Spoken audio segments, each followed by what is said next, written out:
straight into the roof of the net. Nice one. Straight down the middle. So a good performance. Hello and welcome to Firstpost. I'm Rupha Ramani. Let's get started.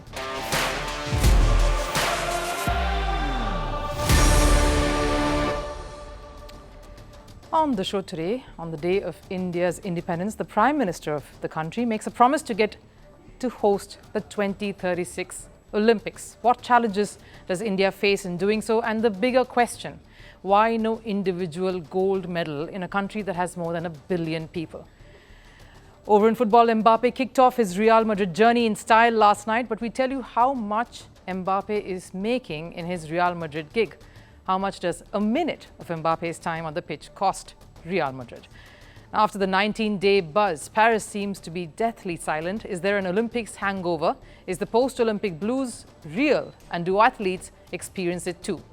More on all of this in the show today, but first a look at the headlines in Sports 360. Starting with cricket, India has rejected ICC's request to host the upcoming T20 World Cup, the tournament which was supposed to be hosted by Bangladesh.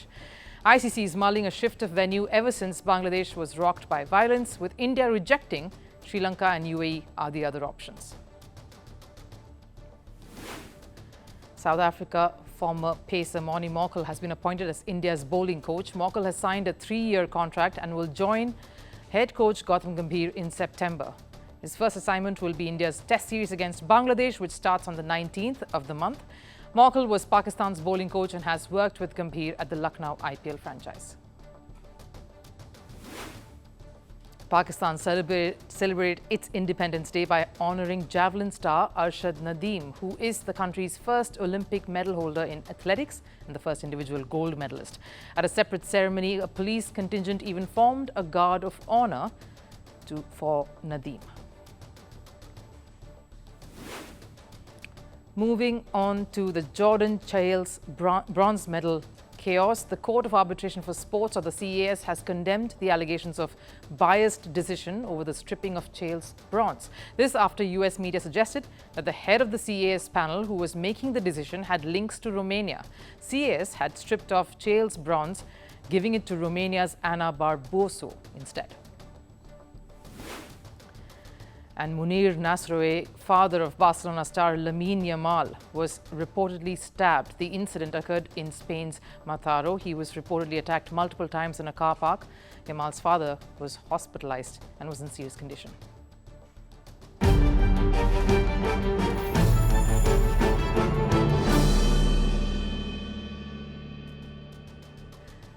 India celebrates 77 years of being independent today, and with the Paris Olympics just concluding, it gives everyone invested in sports a good time to reflect.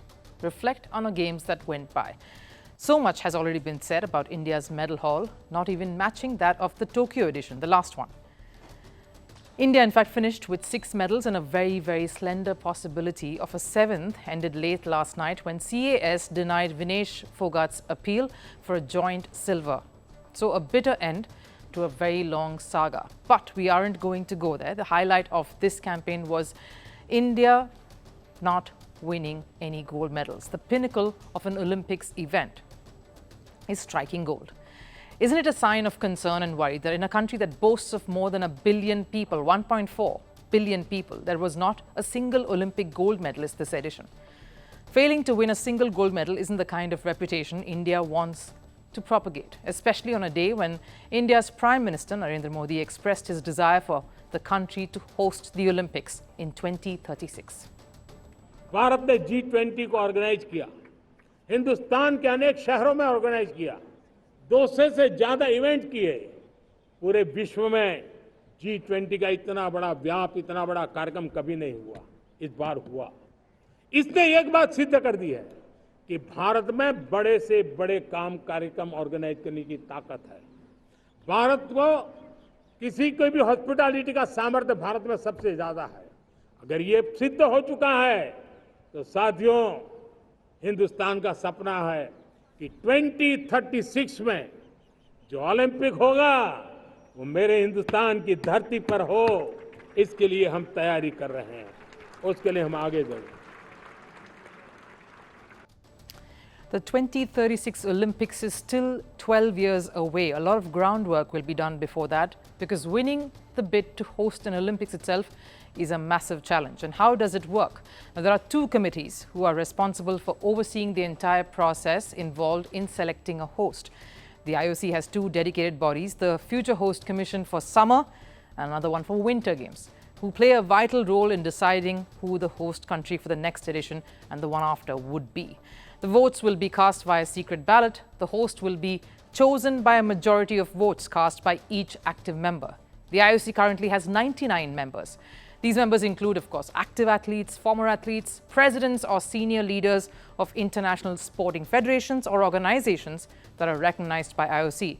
But even before India gets to that, the concern over India's competence on the world stage as contenders has to be addressed.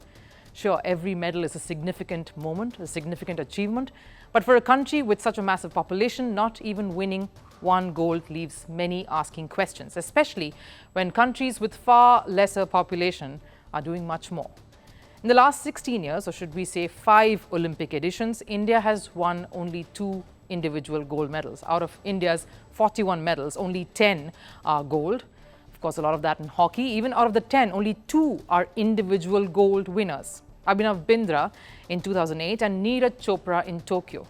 The rest, of course, coming from hockey at a time when India were a dominant force in the sport, and that's way earlier that we're referring to.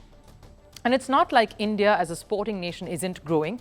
The nation has taken giant strides recently. The same athletes who failed to win gold clinched 28 gold medals at the Asian Games. But the same athletes who are Asian champions somehow fail to deliver under the pressure of performing on the world stage, that of the Olympics. If these athletes can do it on the Asian Games platform, why can't they do so and replicate it at the Olympics? What are the possible reasons? The larger point here is India's failure to convert the silvers and the bronzes to gold. Is pressure getting to the Indian athletes? Because everybody talks about quality, talks about infrastructure, but they fail to address the bigger issue, the mental aspect of it, the champion mindset.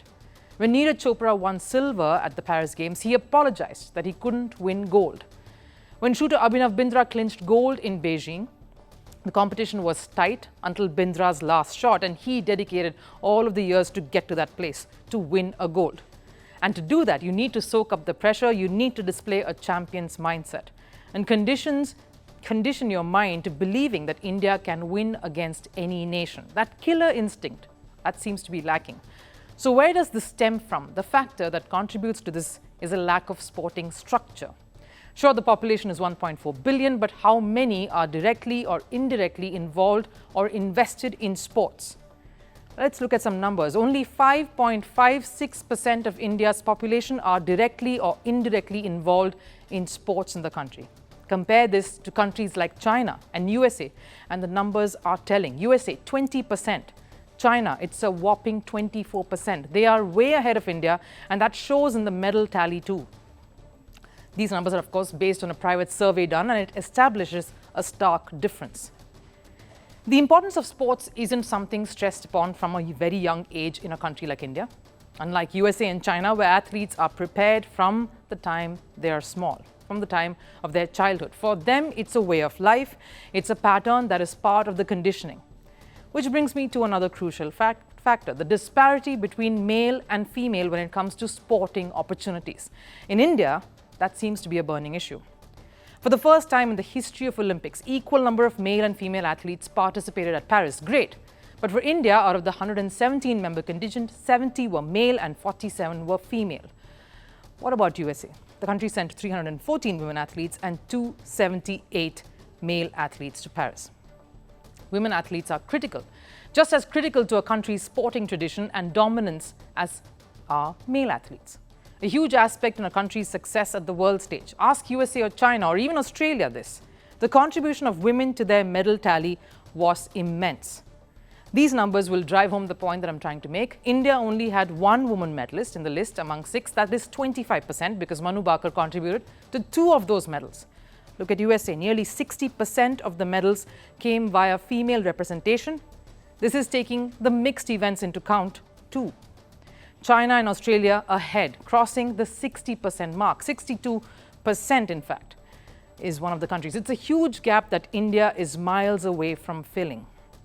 And to take this point further, how many of the Paris-bound Indian athletes had taken part in major sporting disciplines? Before Neeraj Chopra, India did not have a face in athletics. Even in track and field events, the country continues to struggle at the big stage. So the failure to compete dents India's chances further, and even those who are competing are happy to settle for silver or bronze. Maybe India needs to start asking, if it isn't a gold, is it a failure? Because if India dreams of hosting an Olympics, the dream has to start with conquering the Olympics. The mind needs to win the battle first, and that champion mindset is what India needs to start developing and honing.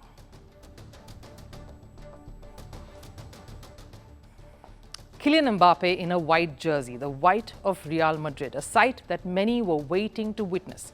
Mbappe made his much-anticipated debut for the Los Blancos in the Super Cup against Atalanta.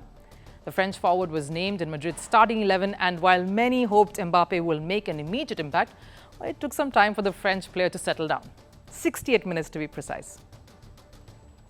A time that cost Real Madrid a little less than $4,500 US. But before we get to the numbers, let's first talk about the impact Mbappe had on the pitch. After the initial jitters, Mbappe found his rhythm with Vinicius on his left, Rodrigo to his right, and Bellingham supporting him from behind. The Real Madrid core went all guns blazing against Atalanta, and as soon as Mbappe found his feet alongside his teammates, he was hard to stop. The way he played today is unbelievable. He is amazing to play with, and he has been a great teammate so far. We just want to enjoy getting to understand each other's rhythm, and hopefully assisting and scoring more goals. Bellingham's statement reflects there isn't any clash of egos. Despite the presence of star players, and at the 68th minute mark, Mbappe followed up on what his idol Ronaldo did, scoring on Real Madrid debut. And just 22 minutes later, he laid hands on his first European trophy.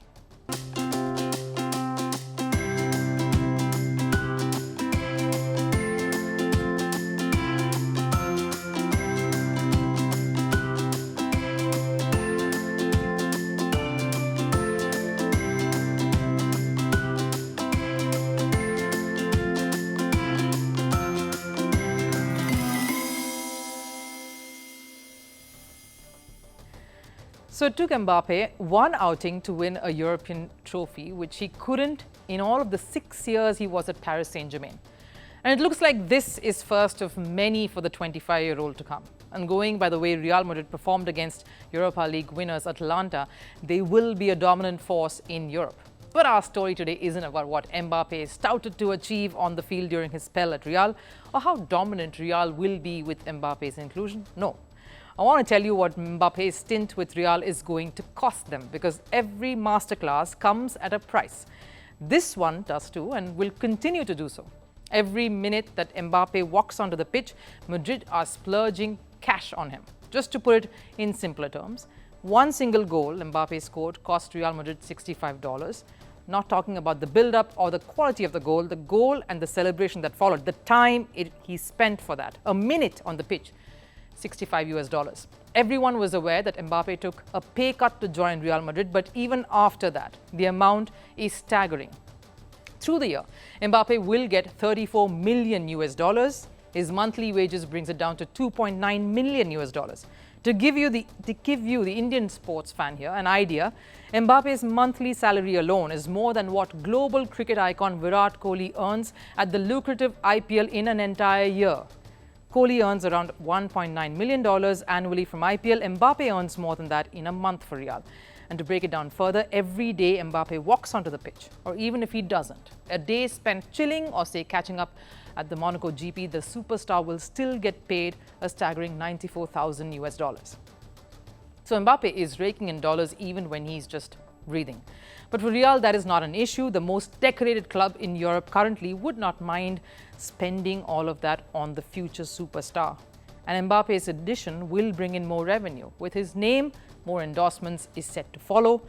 Wherever Mbappe plays, there will be fanfare. And then there are, of course, the TV rights. That will get a big boost with the arrival of this star. plus jersey sales, the merchandise, all the works. Because who doesn't want a number 9 with Mbappe's name on a Real Madrid jersey?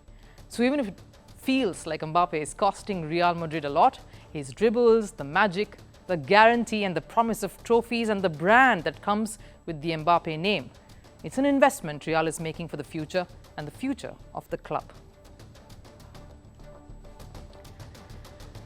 Now, what happens when you're hooked onto something and it suddenly stops existing?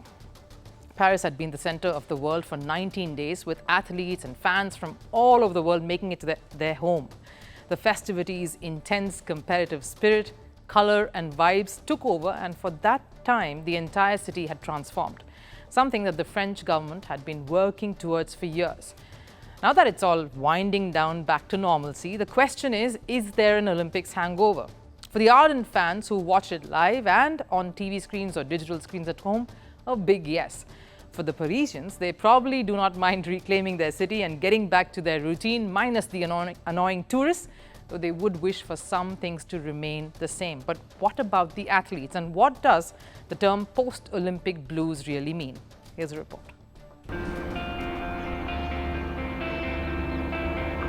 There is such a vast difference between the quiet before a storm and the lull after it. The deafening lull as seen in these empty streets of Paris. Just a few days after the mega event, the Olympics wound down. Parisians are getting back to business. It's back to the routine of what normal could be. But they do wish some things did not change, like the sense of security, cleanliness and happy vibes.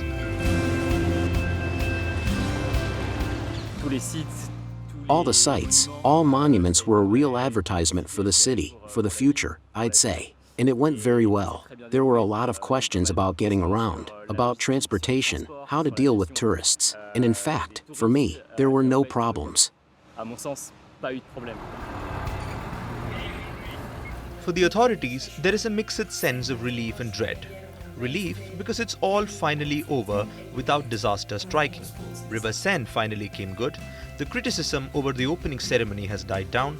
Some pomp and show at the closing ensured tongues stopped wagging. Some crying foul, and that will continue, but overall no massive glitches to worry about. So President Macron breathes a sigh of relief. For years and years, many people told us that it was not possible. For years, months, weeks, everyone told us that it was not feasible, that the opening ceremony was madness, that security was not insurable, that the river Seine would never be swimmable, that the French could never be in the top 5 on the medal table. There were a lot of experts from whom we have heard a lot in recent years saying that everything you have done in recent weeks was impossible. Well, thank you, because you have done it. So bravo to you. But this is short-lived. There is a political deadlock that France was in the middle of when the games took over. There's a question of the next Prime Minister and what the future holds. So France will have to contest with a reality check of sorts. Whatever they hoped would be swept under the carpet will have to be faced. The former Prime Minister, Gabriel Attal, was in charge in a caretaker role through the games. But the clock is ticking and Macron is under pressure to name a new Prime Minister. Merci beaucoup, Monsieur le Ministre. And speaking of pressure, you'd think the athletes will be breathing easy with that final reprieve from all the tension and the heightened intensity of the games. But you're wrong. Science terms it as post-Olympic blues or a come down from the games. Many athletes, like American sprinter Noah Lyles, has spoken of this. It's all a result of a crashing of emotions. It's something you have worked for years. You finally compete, and when it's all over, the adrenaline rush is not there anymore. It's more about making a map of how to get to a destination. Once you get there, it's like, now what? They're in a period with no plans and no spectators, and they don't know what to do. Elite athletes are used to having each minute planned every day for years. When there's no plan, it's the feeling of I'm lost. And it's understandable. The careers of many of these high-performance athletes are made or take a nosedive at an Olympics. It's that one thing they work towards time and again. And just the feeling of being in the thick of it with a goal in mind for weeks to suddenly not having any can be challenging to deal with. Spectators too have withdrawal symptoms. For those who made it to the games to witness it live, there could be no other feeling that could match it. So when it all comes to an end, the emotional climb down is massive. Even for spectators who logged on their television or digital screens, it's an appointment viewing for many that has stopped existing, and a calendar that has disappeared. No alarms to set, no athletes to cheer, or any close finishes to enjoy watching, at least till the next big tournament comes along. The best you can do is try to tide over this feeling. And maybe a bit of break is good before you switch on to cheerleader mode once again. Or here's a thought, maybe just plan for LA 2028 from today. Time for last serve. Indian Olympic athletes celebrated Independence Day with the Prime Minister. PM Narendra Modi met and congratulated the Indian contingent. Take a look.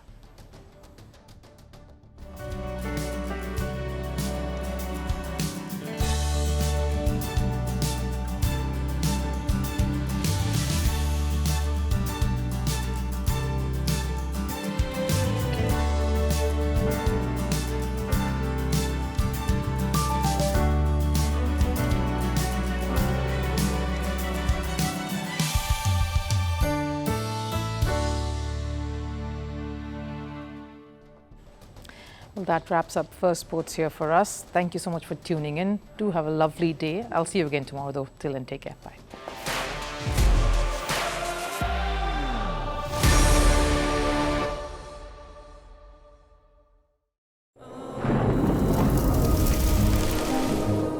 Climate change is on our doorstep. It's time for a revolution to take root. And it starts with 1.4 billion Indians. It starts with one tree for humanity, one tree for Mother Earth, one tree for a future. Project One Tree, a News 18 network initiative.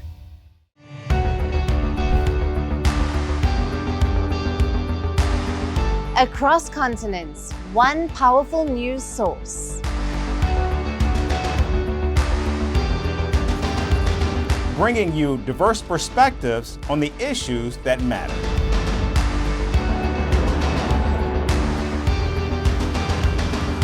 We go beyond the boundaries to give you that little extra about every sporting moment.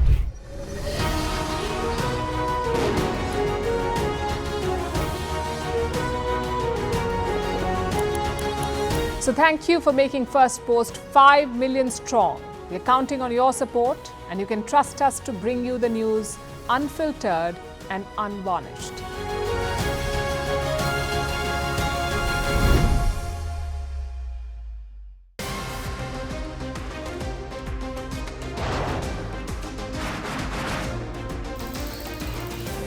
On the show today, the T20 World Cup bandwagon has moved across to the West Indies. What can you expect from this?